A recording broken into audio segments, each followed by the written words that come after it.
I don't think I have ever heard a major American political figure express so kaleidoscopically support for Israel in the historical context as what we just heard. That was unprecedented. Yeah, to be honest, I don't even have words. That a man who just said that could be called an anti-Semite. Honestly, I just don't have words. I mean, you're challenging an entire party right now to almost go back to the roots. So let's talk about that for a moment. What is your connection to Israel? What do you think about Israel? And what do you think about the Democratic Party's posture vis-a-vis Israel? I grew up believing that the state of Israel was this extraordinary, blossom in the desert. It was an oasis of democracy, of values, of human rights in a midst of sea of totalitarianism. And I made that assumption. I assumed that my children would feel the same way. I was shocked in recent years that my kids coming home from college had a very different narrative about Israel that they had picked up from their, from the gestalt, from the milieu. And that narrative is the narrative that has been adopted in recent years by the Democratic Party, which sees Israel as an occupying nation, an imperium, oppressing indigenous Palestinians, and as you know, as a racist state and an apartheid state. And, part of my campaign is going to be, a major piece of it is going to be explaining to American citizens why that view is wrong and making the moral case for Israel. Israel, as you know, is the only place in the Mideast where there's freedom of expression for all citizens. 1.9 million Palestinians in Israel, and they vote. Palestinians serve in the legislature. They serve in the courts. They serve, I believe there's 3 Palestinians on the 12-person Supreme Court. There's no place in the Mideast where there is a Jew on any court or any legislature. Maybe in Morocco, there may be some public officials who are Jewish, but nowhere in the Mideast. It's the only place where women have rights. It's the only place where gays have rights. There was 2 weeks ago a gay pride parade in Israel with 150,000 people in both Tel Aviv and Jerusalem. At the same time, the government of Iran is hanging gays from cherry pickers and castrating them. And that is true throughout the Mideast. It's the only place where there's freedom of religion, where you are free to practice any religion that you want in Israel. It's the only place where you can have freedom of expression. A Palestinian who wants to criticize his government had better do it in Israel. It's the only place where he can do it. If he does that in the West Bank, he will be tortured and killed and arrested, or in Gaza. The Israeli Supreme Court, and I've been a critic of the current reforms or the modifications of the Supreme Court in Israel. I can criticize Israel without being an anti-Semite. I want to talk about that in a minute. But Israel's Supreme Court judiciary is the most humane judiciary in the world. As somebody who's a litigator and a constitutional scholar, and who taught law for 35 years, there is no country in the world with a court like a judiciary like Israel. This is the only country that have actually dealt with the ticking time bomb issue. So the ticking time bomb issue scenario is if there is a terrorist who knows the location of a bomb that is about to kill civilians in huge numbers, can you torture that person to find out where the bomb is located? In Israel, the law is clear. You cannot. You cannot. And that is evidence of the humanity that you see in all of Israel's policies, military policies, the hold that the court has over Israel. I'm very proud of the Israeli Supreme Court. I don't want to see it dismantled. I think it is a source of pride to the world about what an independent judiciary can do.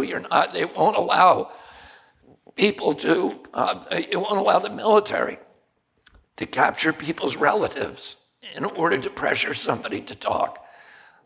The conduct of the IDF, the Israeli Defense Forces, when they go into Palestinian territories is beyond anything in the world. Colonel Camp, one of the leading military historians and tacticians around the world, said, last week, 2 weeks ago, when Israel went to Jenin, Jenin is a bomb factory. Most nations, Russia, when it was dealing with issues like Jenin and Chechnya, simply bomb the neighborhood, because you have a neighborhood where virtually 100% of the people who live there are supporting terrorism, where the terrorists are hiding behind civilians, and where everybody is involved in bomb making. And those bombs are destined to kill civilians, to be strapped on men, women, and children, and kill civilians in Israel. Most nations, and we've done this ourselves, and clearly Russia was doing it in Chechnya. Chechnya would go in there and bomb that neighborhood. What the Israeli IDF does is they send people to do retail combat, door to door, putting IDF soldiers at risk in order to avoid civilian casualties, collateral casualties. In the recent Jenin attack, there was 12 terrorists who were killed, all of them involved in bomb making, all of them involved in planning attacks on Jewish civilians, and not a single innocent person, child or civilian. Israel is unique in the Mideast for saying we're only going to attack military targets, and they're very, very disciplined about doing so. Palestine, the Palestinian Authority, in contrast, follows a long tradition of deliberately targeting civilians. So anybody, and not only that, but they have a pay-to-slay policy. That is the official policy of the Palestinian Authority. If you kill a Jew, not a member of the IDF, if you kill any Jew, you are going to get awarded with pay for life. And if you go to jail or you're killed, your family will get payments for life. The official policy of Hamas is the genocide of all the Jews. So they consider, and this, by the way, in 1948, when Israel was attacked at its birth, the plans were captured of Syria and Egypt and the other nations, and their plan was complete extermination of the Jews. They took the side of Hitler during World War II. They lost the war, and the practice and the policy of all those nations is to kill individual civilians, whereas Israel does the opposite. It only attacks military targets. Now, in any attack, civilians do die, and that's always a tragedy and always an atrocity, but it's not deliberate. And they're unique in that sense, and I just want to go through a little bit of the history of Israel, because Israel, for many of you who don't know the history, first of all, the Jews have been there for 3,700 years. The term Palestine was actually invented by the Romans when they were trying to exterminate the Jews and move them out. They named Judea after the Jews' enemies, the Philistines. But it was part of the Ottoman Empire. Palestine was part of the Ottoman Empire. And the Palestinians during World War I fought against the Allied forces, so they were on the losing side. And at the end of the war, the Ottoman Empire was dismantled. And the League of Nations and Woodrow Wilson said, here's what we're going to do. We're going to take apart the Ottoman Empire, and we're going to give the ownership of those countries to the indigenous people who lived in the country. Well, Palestine was a large area. It's called the British Mandate. And more than half the people who lived there were Jews. I think it was about 600,000. I think there were about 500,000 Palestinians. I could be wrong about those numbers, and they're probably disputed. Despite that fact, so there were two groups that were due to get land. And 4/5 of the land, because of bigotry against the Jews, 4/5 of that land was given to the Palestinians. It's now called Jordan. And 1/5, a tiny little sliver of traditional land, was given to the Jews. And then there was a series of wars. In 48, Israel became a state. All the nations around it attacked it, and some of them took chunks away. The Gaza Strip was taken. The Judea and Samaria, the West Banks, were taken by Jordan. And the Temple Mount was also taken by Jordan. And Israel lived without those for many years. And then those countries all attacked Israel again with an unprovoked attack in 1967. I remember sitting with my father on the patio beside our swimming pool when he got a call from the White House. And somebody on that phone told him that Syria and Egypt had just attacked Israel, and Jordan would soon join it. Israel said to Jordan, please don't attack us, and we won't touch your land, we won't attack you. Jordan attacked anyway. And as a result of that, I remember I said to my father, how can Israel survive? Because the land owned by the Arabs is 600 times the land owned by Israel. It's a tiny, tiny little sliver, 20 miles across.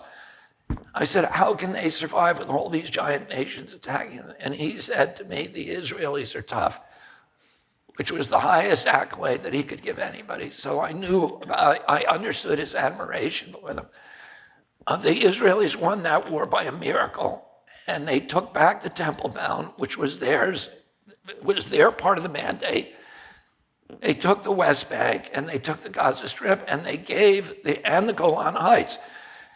And then the UN resolution and the Israel government said, we will give those lands all back to the countries from which they took, even though we won them fairly in a war, even though they are part of our historical lands, we will trade land for peace. If you promise that you won't attack us anymore, we will give you back that land. And Egypt agreed and got the Golan Heights back. And Syria. The Sinai, and Syria agreed and got the Golan Heights. But Jordan wouldn't agree. And again, the Israelis have negotiated with the Palestinians at Camp David, and again and again, the Israelis have offered to make giant concessions and give back all the land if there would be peace. And every time the Palestinians refused, Prince Bandar, who was at Camp David and who was from Saudi Arabia, the Prince of Saudi Arabia, who was the referee at Camp David, said it was 100% the fault of Yasser Arafat. They would not take the most generous concessions. And that brings us to where we are today, which is that young Palestinians are being taught to murder Jews in the schools. And some 80% of the Palestinian people, when they're polled in poll after poll, says that it is okay to murder Jews, individual Jews, that Israel has no right to exist, and that ultimately it must be destroyed. Oh, Israel, listen, when our country was during World War II, we have a big country.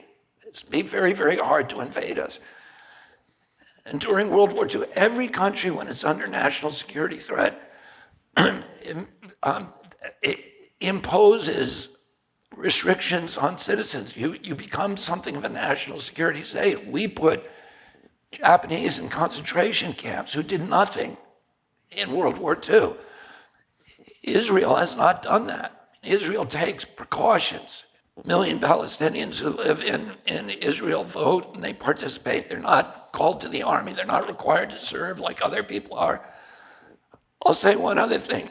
During the Oslo Accords, one of the agreements during the Oslo Accords was that Palestinians had a right to return, who lived in Israel, had a right to return to Palestine. And they assumed that hundreds of thousands of them would do so, and they would be given land in Palestine. and they would live under the Palestinian Authority. There's a lot of empty land in Palestine, and they were given the right to go there. It was assumed hundreds of thousands of them would take advantage of that offer, but only 4,000 went. And why is that? Why did they prefer to live in Israel? Because of the freedom of Israel. Because if you go to Palestine, Palestine is a kleptocracy. Yasser Arafat died a billionaire. His wife is a billionaire. The people who run Hamas have $700 million. And we give $800 million a year to the Palestinian Authority. They use some of that money to pay people to kill Jews, civilians. So, and these are issues you may dispute with me, but you need to think about them. And these are the issues that I talk to my kids about and that I want to talk to the Democratic Party about. Because the current narrative about Israel is not an accurate narrative. Everybody can criticize Israel.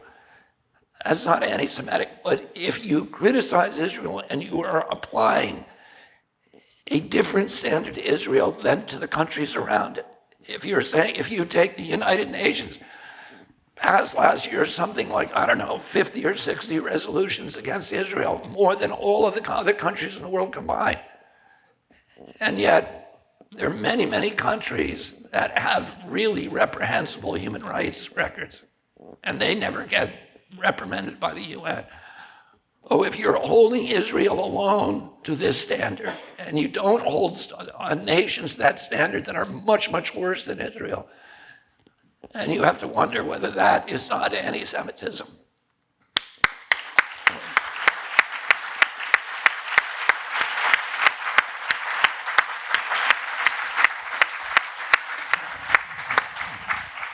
Okay, I'm going home because I'm retired. Oh my gosh. Bobby Kennedy, if you're an anti-Semite, then I am funnier than Larry David. If you're an anti-Semite, then I am People Magazine's sexiest man alive. If you're an anti-Semite, then I really should just eat my yarmulke right now before the fast tomorrow. I'm very involved in trying to protect Israel. I have a son who's in the Israeli army right now. I have another son who served in the Israeli army. I have a daughter who served in the Israeli army. I don't think I have ever heard a major American political figure express so kaleidoscopically support for Israel in the historical context as what we just heard. That was unprecedented.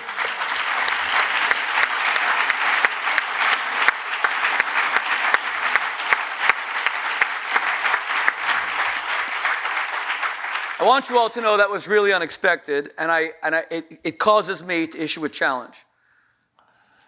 I really hope that Congresswoman Wasserman Shultz gets a recording of that, a clip of it, because I want to challenge her to either match it, repeat it, endorse it, or to publicly apologize. I'm asking her to apologize from the United States House of Representatives